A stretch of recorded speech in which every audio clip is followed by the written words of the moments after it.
উপস্থিত বাংলাদেশ জাতীয় ইমাম সমিতি জেলা একেবারে উত্তর অঞ্চলের উপজেলা মুলাদি উপজেলা এবং পৌর আজকে ত্রিবার্ষিক অধিবেশনের উপস্থিত আমাদের সকলের সুপরিচিত ব্যক্তি এবং বাংলাদেশ জাতীয় ইমাম সমিতি করদা এবং জাতীয় ইমাম সমিতি পিছনে যিনি একমাত্র সময় দান করে তার গোটা জীবন এবং যৌবন ক্ষয় করেছেন যে জাতীয় ইমাম সমিতির পিছনে আপনারা যদি আজকে অনুভব করেন আমাদের মাঝে সালাম ভাইয়ের মুখে যদি তার ছেলের অবস্থা জানেন তো চোখে পানি ধরে রাখতে পারেন। এরপরে তিনি সদরের উপরে একটা প্রতিষ্ঠানে চাকরি করেন, সেখানে নিয়মিত তার থাকতে হয়। আজকে ধর্ম উপদেষ্টা আছে, আজকে আমরা এখানে থাকবো না, তাইলে এখানে প্রোগ্রাম আমরা করতে পারবো কিনা সেই চিন্তা করি না। সালাম ভাই কারণ না ডেট দিছি, একবার ডেট মিস হয়েছে এই হিজড়ার সাথে, এই ভাই যদি মিস করি 1 তারিখে করেছেন। তিনি বড় মাপের মানুষ। আমাদের এখানে আজকে উপস্থিত মুফতি ডক্টর এম.এ. সালাম, যিনি কেন্দ্রীয় কমিটির সাংগঠনিক সম্পাদক, আবার আমাদের বরিশাল জেলার সম্মানিত সভাপতি এবং বিভাগেরও তিনি যুগ্ম আহ্বায়ক হিসাবে আছেন। তার এই শ্রম সময় দিয়ে আসছে এখানে মুলাদিবাসীর পক্ষ থেকে সকল আমরা মাসাদিকে আপনাকে আন্তরিকভাবে ধন্যবাদ এবং শুভেচ্ছা জানাই। আজকে আমি কোনো আলোচনা রাখবো না, বক্তব্য রাখবো না, কারণ এর সাথে আমি এই যে না কয়েকটি উপজেলা আগলজারা, গরু নদী, মেহেন্দিগঞ্জ, সেই সমস্ত উপজেলা, সেখানে আমার এদের দীর্ঘ আলোচনা নিয়ে করাইছে। আজকে আমার উপজেলায় আজকে তার থেকেই আমরা সব গুরুত্বপূর্ণ আলোচনা শুনবো। তার মুখে অনেকদিন আমরা আলোচনা শুনতে আমরা আমাদের মুলাদি জাতীয় ইমাম সমিতির সেক্রেটারি মাওলানা রফিকুল ইসলাম সুন্দর কথা বলছেন যে আমরা ঐক্যবদ্ধ থেকে আমাদের দাবি দাবাগুলা বিভিন্ন এখন আমরা যেমন আজকে আমাদের 10 জন ইসলামিক ফাউন্ডেশন বরিশালে দেওয়ার কথা, কালকে আমাদের তারা মেসেজ দিচ্ছে। আমরা ঠিকই আজকে ধর্ম উপদেষ্টা আখামা খালেদ হোসেন আসবে, কিন্তু আমাদের 10 জন ঠিকই যাবে, অথচ সভাপতি সেক্রেটারি আমরা কেউ যেতে পারি এই সংগঠনের জন্য। এই সংগঠনে যাই হোক, আমাদের মহানগরীর সেক্রেটারি মাওলানা জাকির ভাই, মহানগরীর সভাপতি আব্দুল্লাহ মাহমুদ সাহেব যাবে, আমাদের এই বিভাগীয় সভাপতি হান্নান সাহেব যাবে, ল কলেজ মসজিদের ইমাম মাওলানা মুখলিসুর রহমান এবং এই মসজিদের ইমাম, এরা মিলে আরও 10 জন সেখানে যাবে।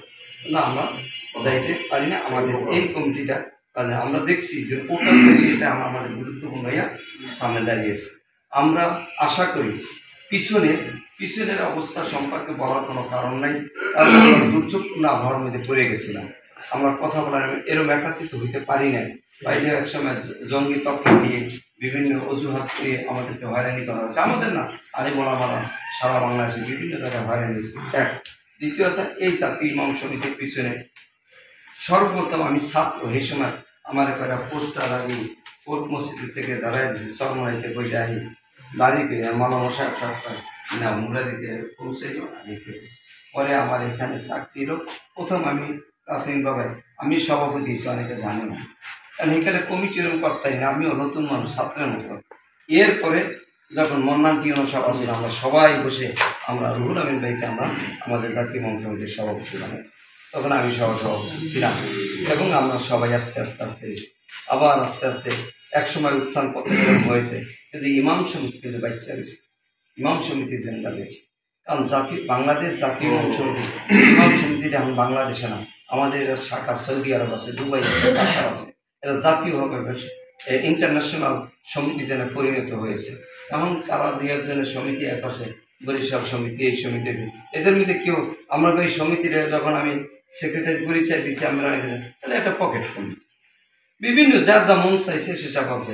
আমাদের পরিবেশ এরকমই ছিল, যেমন বাঘ বর্ষার দিনে কাঁচায় হইয়া রয়েছে, হরিণ পাশ দিয়া যায় আর পাতা খায়, কিছু কয় না, কারণ লড়ান দিলে সে যাবে কোথায়? আচ্ছা, এদিকে পানি, ওদিকে পানি, ওদিকে পানি। আমাদের অবস্থা সেরকমই ছিল, আমাদের লড়াই কোনো জায়গা ছিল না। আমরা এখন দৃঢ় প্রতিজ্ঞা নিয়েছি সব জায়গায়। বাংলাদেশ জাতীয় রাজকীয় ইসলামিক ফাউন্ডেশন আমাদেরকে সবসময় নক করে, আমাদেরকে ডাকে। ডিসি সাহেব যত প্রোগ্রাম হয় আমাদেরকে ডাকে, সব জায়গায় আমাদের ডাকে। ঠিক আমাদের এই জাতীয় ইমাম সমিতি আমরা ঐক্যবদ্ধ হইয়া টিউনো সাহেবকে আমরা যাইয়া বলবো যে নতুন কমিটি সব আমরা যাবো, আমরা সবাই সৌজন্যে সাক্ষাৎ দেবো, স্যার আমাদের আইন শৃঙ্খলা কমিটিতে আমাদের জাতীয় ইমাম সমিতির প্রতিনিধি রাখা লাগে। ওসি সাহেবকে আমরা বলবো, স্যার আপনি এখানে গ্রাম্য সালিশ যদি করেন, একজন মসজিদের ইমাম যিনি তার সে যদি ভালো না হইতো, চরিত্রবান না হইতো, সে যদি আদর্শবান না হইতো, ন্যায় বিচারক না হইতো, আপনি তাকে ইমাম বানাইতে না। কেন আপনি সালিশিতে তাকে রাখবেন না, রাখবেন এরাই ইমামদেরকে রাখতে হবে।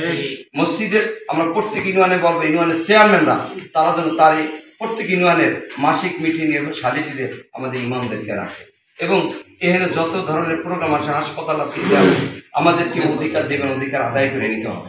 এটা আমরা এখন দৃঢ় সিদ্ধান্ত সব জায়গায় করছি, অধিকার আদায় করে নিতে হবে। কারণ অধিকারটা কিরম হয়, উনি আর আমি মারামারি করছি, সামনে তো আমি একজন দাঁড়াইছেন, এই ভাই আমার মারামারি কারণটা কি হয়েছে, কারণ আমার কি সমস্যা কি, এই ভাই আমার সমস্যা কি, তখন আমি সালিশের ভূমিকা পালন করেন না। আমি সালিশ মানছিল কেউ মানে নাই, কিন্তু সালিশের দায়িত্ব তো পালন করছে। ঠিক আমাদেরকে তারা এখন সালিশ মানবে না, আমরা সালিশের ভূমিকায় সেখানে যাইয়া আমরা আমাদের অধিকার আদায় করে ইনশাআল্লাহ নেব ঐক্যবদ্ধ থেকে। এবং যত জায়গায় আছে মানে অনেক বিষয় আছে, আমাদের দায়িত্ব কর্তব্য আছে, আমাদের ওই ইউনিটি বা ঐক্যের বিষয়ে কথা আছে, ইমামরা কি করবে এই বিষয়গুলো। আমি সময় এখন নষ্ট করব না, অনেক কথা আছে, এই কথাগুলো আমাদের আজকের প্রধান অতিথি আজকে বরিশালের সম্মানিত আব্দুল সালামই বলবো, তার থেকেই আমরা বলবো। কাজেই এখন আমাদের কথা হলো